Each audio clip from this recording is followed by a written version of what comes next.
What's up, guys? Welcome to Life Knowledge. My name is Justin Alphabet. Go ahead and like, comment, and subscribe down below. Stay to the end of the video so you get all the information that you need. Today, we're going to be talking about losing everything.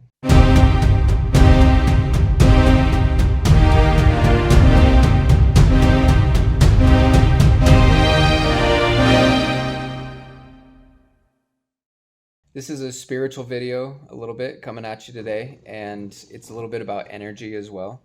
You're going to want to stick around to the end just so you get, full knowledge on why you're going to lose everything in your life. And I want you to think about Job. If you ever heard about Job, the guy from the Bible, in the Old Testament, in Christianity, he lost everything in his life based on a bet between God and Satan, basically. Satan said, I bet you that I can get Job to curse you. And God was like, go for it. See if he will do it, test him or whatever. And Job lost everything, right? He lost his house, his wife, his kids, his family, his car. He didn't have a car. His chariot, maybe, or whatever. He lost everything.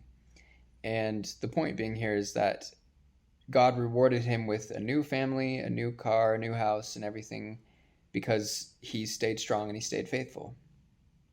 And he didn't curse God or whatever. And obviously that could be a true story. It could be a myth. It could be just a parable or something on how to have a positive attitude during negative times. But it also applies to our lives as well. Because in the end, we will lose everything. Your partner, your spouse, you could lose them at any time. Your children, you could lose them at any time. Your dog, your house, your car, you could lose everything tomorrow. You never know. There could be an avalanche, could be a rock slide, a mudslide, could be tornado, hurricane, wherever you are, tsunami, typhoon, wherever you are in the world, there could be some kind of natural disaster that takes everything that you have instantaneously. In Pakistan right now, there's massive flooding, right? Like everyone lost everything. In other countries, there's earthquakes, there's all kinds of things happening, nuclear disasters, nuclear power plant in Japan that blew up several years ago.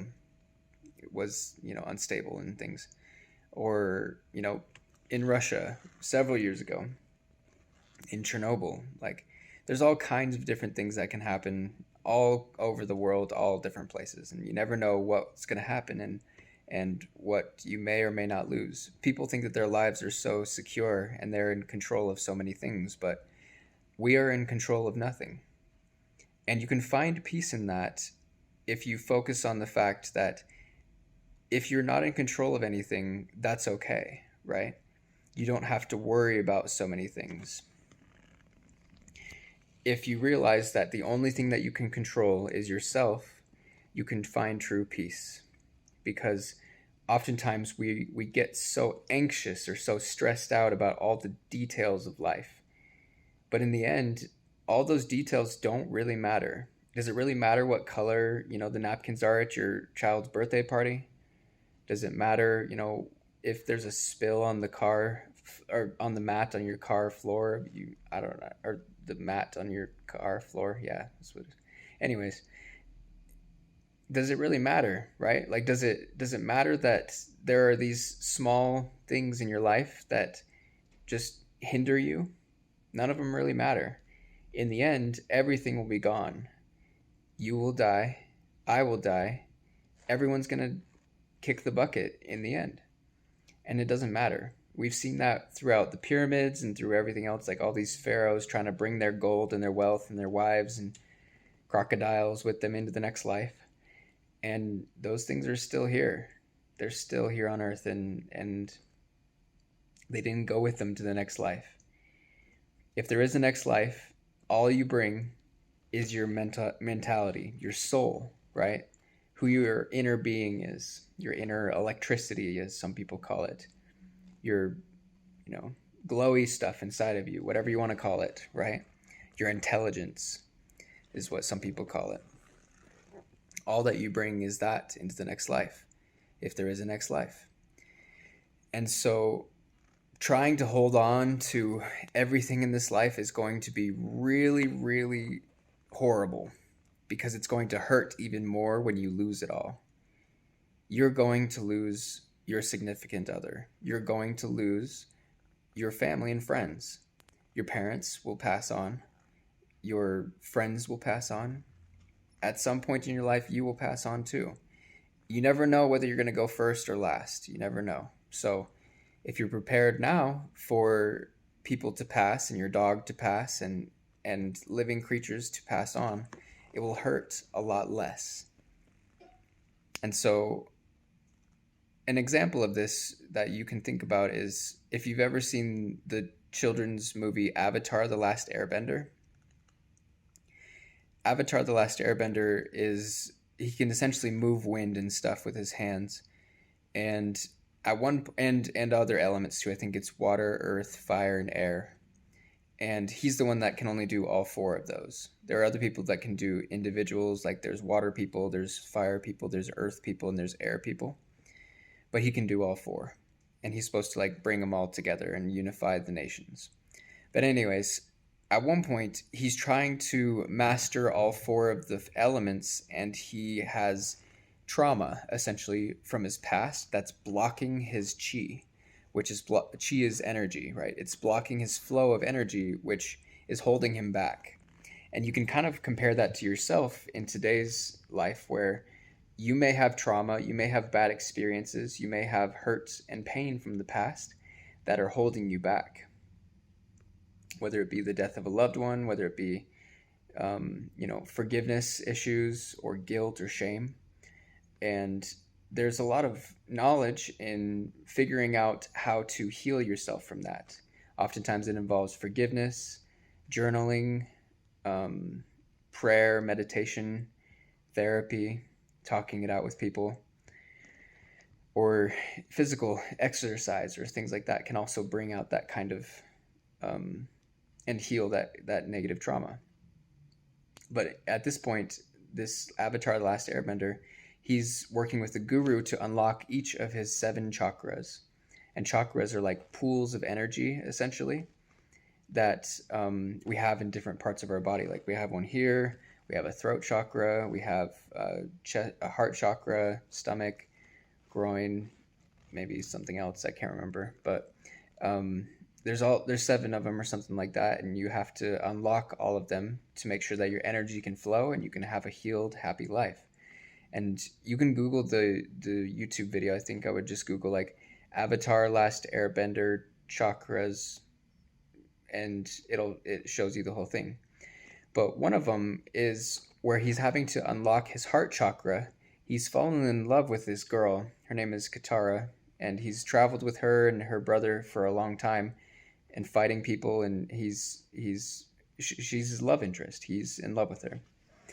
But the guru tells him that he has to let her go. And he's like, why would I let somebody that I love go? Why would I let go of someone I really deeply care about? That makes no sense.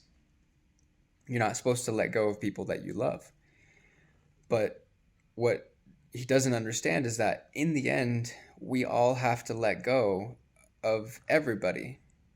Like at the end of the day, that is going to hold him back from his true potential, right? And what I mean by that is if you're too attached to people in this life, it can hurt you more than it can help you. There are some people who are super attached to people, and then they pass on, or they get broken up with, or these people leave their life for some reason. And then they are in a depressive state for months or years after that, because they put all of their faith and all of their time and all of their effort into that person, and then that person let them down. And I'm here to tell you that all people will let you down. Eventually, Katara died. She died. There's a second series of this show, but the Avatar Airbender's love interest, she eventually passed on, and he passed on as well. They both passed on. And that's the natural way of life, right? Eventually, someone's going to pass on, and everyone's going to pass on, and you're going to pass on. And if you accept that now, it will heal you now, so that when it happens in the future, you won't have to go into a years long depressive state, and you can start putting some of your energy back into yourself. Because a lot of times when people are in romantic relationships, they act like it's going to last forever. And you never know when you could, break up, or, go your separate ways, or divorce, or die, or you never know what could happen, separation, etc., right? There are so many things in life that are uncertain. And if you accept the uncertainty, it gives you a sense of freedom.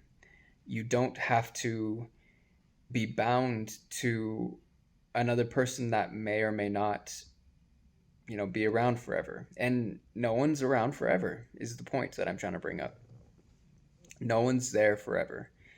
And so as you accept that, it will set you free. You'll be able to have much more meaningful relationships when you accept this, because you will realize that your time with these people is limited. I saw this video recently of this guy. I think his name is 21 Savage. He's a rapper. And he talked about how we only really have like 20 years to live, because from the ages of like, 10 to 15, we're kid, like we're growing up, and depending on, how soon you have to become an adult in your life, it could be 10 years old when you start acting like an adult, right? So you have 10 years as a kid, then you have, 10 years getting up on your level and learning about yourself, and kind of getting into yourself and understanding yourself and kind of becoming an adult, right? So you're at 20 now. So you're not actually fully living at that point. You're kind of just learning all the way up until you're 20.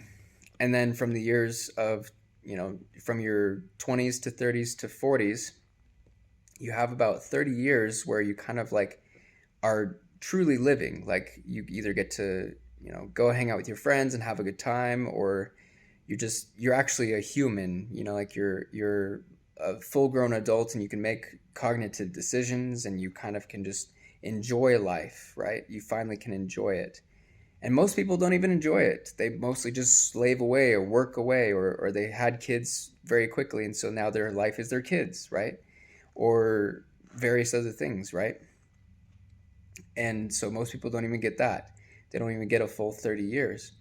And then after that, you have your decline stages, right?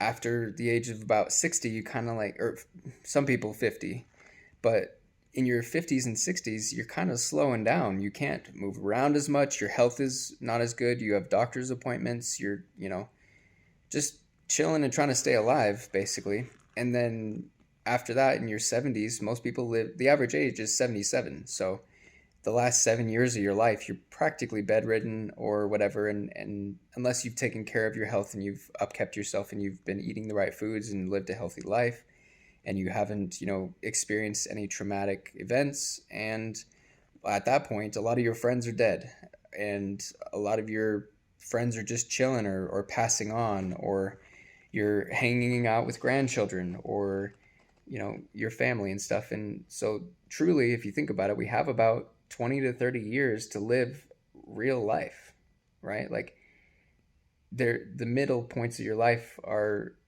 is a small blip. 20 years can go by fast if you let it.